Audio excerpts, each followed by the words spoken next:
ಬೆಳಕನ್ನ ಹತ್ತಿಸ್ತೋ, ಈಗ ತಾನೆ ಜ್ಯೋತಿನ ಬೆಳಗಿಸ್ತೋ. ಈ ದೇಶಕ್ಕೆ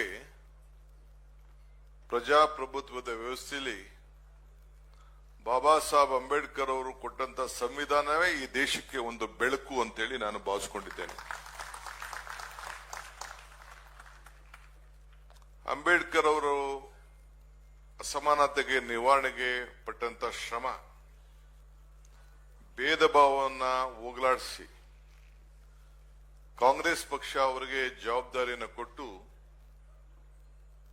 ಕಾಂಗ್ರೆಸ್ ಪಕ್ಷದ ಶಕ್ತಿ ಏನಪ್ಪಾ ಅಂದ್ರೆ ರಾಜಕೀಯವಾಗಿ ವಿಭಿನ್ನವಾದಂತಹ ಭಿನ್ನಾಭಿಪ್ರಾಯವನ್ನ ಇದ್ರೂ ಕೂಡ ಬಾಬಾ ಸಾಹೇಬ್ ಅಂಬೇಡ್ಕರ್ ತಮ್ಮದೇ ಆದಂತಹ ಒಂದು ಪಕ್ಷವನ್ನ ರಚನೆ ಮಾಡಿದ್ರು ಕೂಡ ಈ ದೇಶದ ಇತಿಹಾಸಕ್ಕೆ ಬುದ್ಧಿವಂತರು, ವಿದ್ಯಾವಂತರು, ಪ್ರಜ್ಞಾವಂತರು ಅವಶ್ಯಕತೆ ಇದೆ ಅಂತ ಹೇಳಿ ಜವಾಹರ್ಲಾಲ್ ನೆಹರು ಅವರ ಸಂಪುಟದಲ್ಲಿ ಅವರಿಗೊಂದು ಸ್ಥಾನವನ್ನು ಕೊಟ್ಟು ಮುಂದಾಳತ್ವವನ್ನು ಮಾಡಿ ಇವತ್ತು ನಾವು ಅವರ ಸಂವಿಧಾನವನ್ನ ಇಡೀ ದೇಶಕ್ಕೆ ನಮ್ಮ ಭಗವದ್ಗೀತೆ, ನಮ್ಮ ಕುರಾನ್, ನಮ್ಮ ಬೈಬಲ್ ಅಂತ ಹೇಳಿ ನಾವು ಅದನ್ನ ಪೂಜೆ ಮಾಡಿಕೊಂಡು ನಾವೆಲ್ಲ ಬದುಕ್ತಾ ಇದ್ದೇವೆ.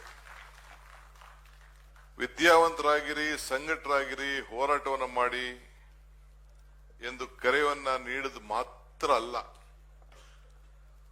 ಪ್ರಜಾಪ್ರಭುತ್ವ ಅಂದ್ರೆ ಸರ್ವ ಜನಾಂಗವನ್ನ ಒಗ್ಗೂಡಿಸಿ ಬಾಳುವಂತ ಒಂದು ಪ್ರತಿಷ್ಠವಾದಂತ ವಿಚಾರ ಅಂತ ಹೇಳಿ ಎಲ್ಲ ಧರ್ಮಗಳು, ಎಲ್ಲ ಜಾತಿಗಳು ಕೂಡ ಸಮಾನತೆಯನ್ನ ಮೂಡಿಸುತ್ತ ಈ ಒಂದು ಸಂವಿಧಾನ ಏನಿದೆಯಲ್ಲ, ಇಡೀ ದೇಶನೇ ನಮ್ಮ ಸಂವಿಧಾನವನ್ನ ಒಪ್ಪಿರುವಂತದ್ದು ನಾವೆಲ್ಲ ನೋಡಿದ್ದೇವೆ. ಇವತ್ತು ಬದುಕು ನಮ್ಮ ಜೀವನದಲ್ಲಿ ನಾವು ಅನೇಕ ಸಾಧನೆಗಳನ್ನ ನಾವು ಮಾಡ್ತೇವೆ.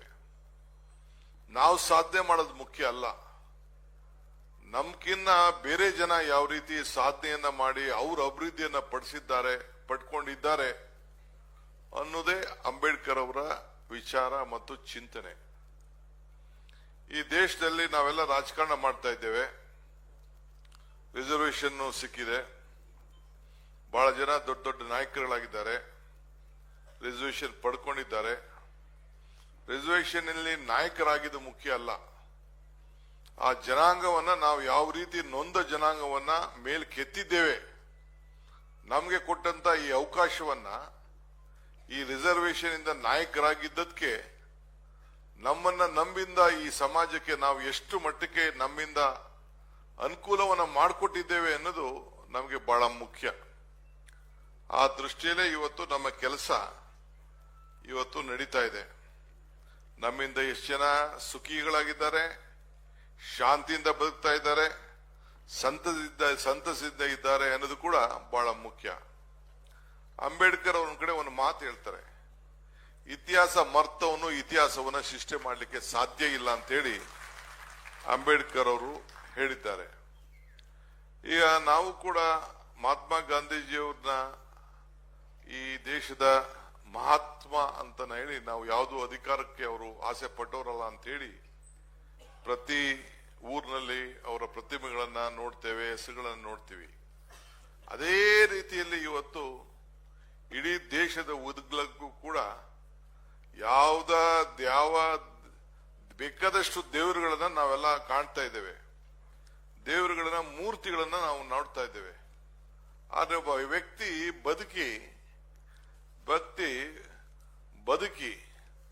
ಬದುಕಿ ಕೊನೆ ಅವ್ರು ಕೊಟ್ಟಂತ ಒಂದು ಮಾರ್ಗದರ್ಶನ, ಒಂದು ಶಕ್ತಿ, ನಮ್ಮ ಸಂವಿಧಾನ ಹೋರಾಟ, ಇದನ್ನ ನೆನೆಸ್ಕೊಂಡು ಇಡೀ ಕಾಶ್ಮೀರ ಕನ್ಯಾಕುಮಾರಿವರೆಗೂ ಬಾಬಾ ಸಾಹೇಬ್ ಅಂಬೇಡ್ಕರ್ ಅವರ ಪ್ರತಿಮೆ ಇದೆಯಲ್ಲ, ಯಾವ ದೇವರಿಗೂ ಕೂಡ ನಾನು ಯಾವ ದೇವರನ್ನು ಹೀಯಾಳಿಸ್ತಾ ಇಲ್ಲ ನಾನು. ಆದ್ರೆ ವ್ಯಕ್ತಿ ಆ ದೇವರನ್ನ ನಾವು ಒಂದು ಭಾವನೆ ರೀತಿಯಲ್ಲಿ ಒಗ್ಗೂಡ್ಲಿಕ್ಕೆ ಧರ್ಮದ ವಿಚಾರದಲ್ಲಿ ನಾವು ಚಿಂತನೆ ಮಾಡ್ತಿದ್ವಿ. ಇದು ಎಲ್ಲ ವರ್ಗಕ್ಕೆ. ಆದ್ರೆ ಒಂದೇನಪ್ಪಾ ಅಂದ್ರೆ ನಾನು ತಮ್ಗೆಲ್ಲ ಹೇಳೋದು, ಈ ಬಾಬಾ ಸಾಹೇಬ್ ಅಂಬೇಡ್ಕರ್ ಅವರ ಚಿಂತನೆ, ವಿಚಾರ, ಜನ್ಮ ಆಚರಣೆ ಇದು ಬರೀ not A schedule caste issue. Schedule caste ಅವರು ಲಂಬಾಣಿಯವರಾಗ್ಲಿ, ಪರಿಶಿಷ್ಟ ಜಾತಿಯವರಾಗ್ಲಿ, ಪರಿಶಿಷ್ಟ ಪಂಗಡದಾಗ್ಲಿ, ರೈಟ್ ಆಗ್ಲಿ, ಲೆಫ್ಟ್ ಆಗ್ಲಿ, ಕೊರ್ಜ ಆಗ್ಲಿ, ಕೊರ್ಮರಾಗ್ಲಿ, ಬೋವಿ ಆಗ್ಲಿ ಅಲ್ಲ, ಇದು ಆಸ್ತಿ ಅಲ್ಲ.